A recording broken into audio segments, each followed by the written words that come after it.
Assalamualaikum warahmatullahi wabarakatuh. Di sini kami akan mempresentasikan hasil kerja diskusi kelompok kami dengan mata perkuliahan rancangan penelitian yang bertema desain penelitian eksperimental dalam sistem informasi, yaitu pendekatan studi kasus. Oke, kelompok 5 ini ada saya Muhammad Askatia, dan ada Nasratul Ilmi, dan ada Nadia Helwana. Pembahasan dan metodologi eksperimental dalam sistem informasi akan dibacakan oleh Nadia Hilwana. Di sini saya akan menjelaskan definisi desain penelitian eksperimental. Desain penelitian eksperimental adalah metode penelitian yang bertujuan untuk mengidentifikasi hubungan sebab akibat antara variabel. Ciri utama dari desain ini adalah memanipulasi variabel independen dan pengamatan efeknya pada variabel dependen dalam lingkungan yang terkontrol. Yang kedua ada tujuan. Tujuan utama dari desain penelitian eksperimental adalah untuk menentukan hubungan sebab akibat yang jelas antara variabel dengan mengendalikan variabel lain, dan hanya memanipulasi variabel independen. Peneliti dapat memastikan bahwa perubahan yang diamati pada variabel dependen disebabkan oleh variabel independen. Selanjutnya ada metodologi eksperimental dalam sistem informasi. Yang pertama ada independen dan dependen. Variabel independen adalah elemen yang dimanipulasi oleh peneliti untuk mengamati efeknya terhadap variabel dependen. Misalnya dalam konteks sistem informasi, variabel independen bisa berupa jenis antarmuka pengguna yang digunakan. Sementara variabel dependen bisa berupa tingkat efisiensi atau kepuasan pengguna. Yang kedua ada penggunaan kelompok kontrol. Kelompok kontrol dalam kelompok partisipan yang tidak menerima perlakuan atau intervensi yang diterapkan pada kelompok eksperimen. Dalam penelitian sistem informasi, kelompok kontrol berfungsi sebagai pembanding untuk menentukan efek spesifik dari variabel independen. Selanjutnya yang ketiga ada proses pengumpulan data dalam kondisi terkontrol. Pengumpulan data dalam desain eksperimental dilakukan dalam kondisi yang terkontrol untuk meminimalkan pengaruh variabel luar. Dalam penelitian sistem informasi, ini bisa berarti dilakukan eksperimen di laboratorium dengan perangkat keras dan perangkat lunak yang konsisten, atau menggunakan simulasi untuk memastikan setiap partisipan memiliki pengalaman yang serupa. Baiklah, itu saja yang bisa saya sampaikan.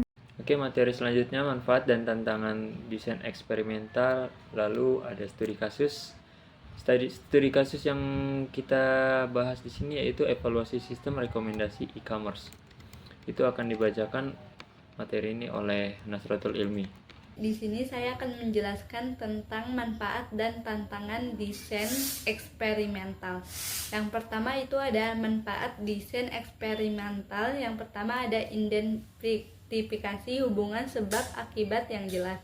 Yang kedua ada kontrol yang ketat. Yang ketiga ada replikasi. Dan yang selanjutnya ada pengembangan teori.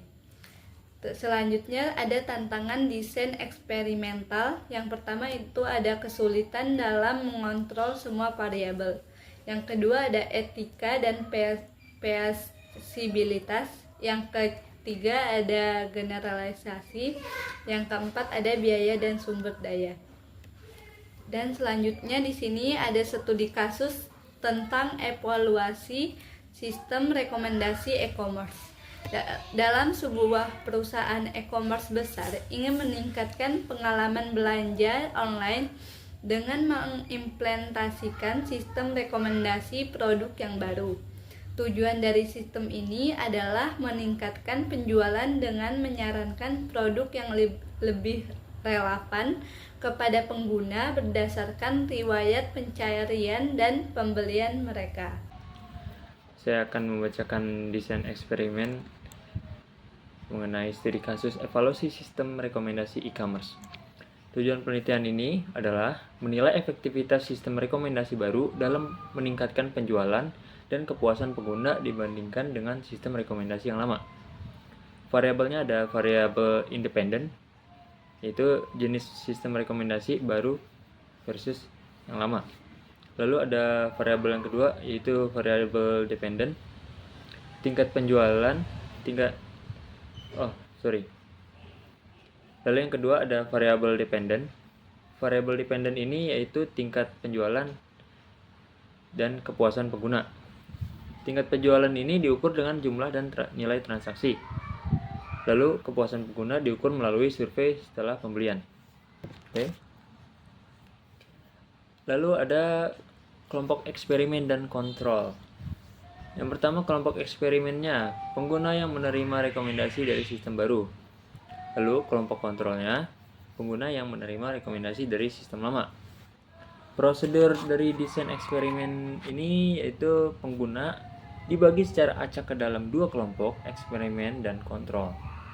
Lalu selama periode 1 bulan, kedua kelompok berbelanja di platform e-commerce dengan sistem rekomendasi yang berbeda. Lalu ada data penjualan dan survei kepuasan pengguna dikumpulkan dan dianalisis. Oke, selanjutnya ada hasil dan analisis. Setelah 1 bulan, analisis data menunjukkan bahwa kelompok eksperimen yang menggunakan sistem rekomendasi baru mengalami peningkatan penjualan sebesar 15% dibandingkan dengan kelompok kontrol. Survei kepuasan pengguna juga menunjukkan peningkatan signifikan dalam kepuasan pengguna terhadap pengalaman belanja mereka. Oke, implikasi dan kesimpulan dari studi kasus evaluasi sistem rekomendasi e-commerce ini yaitu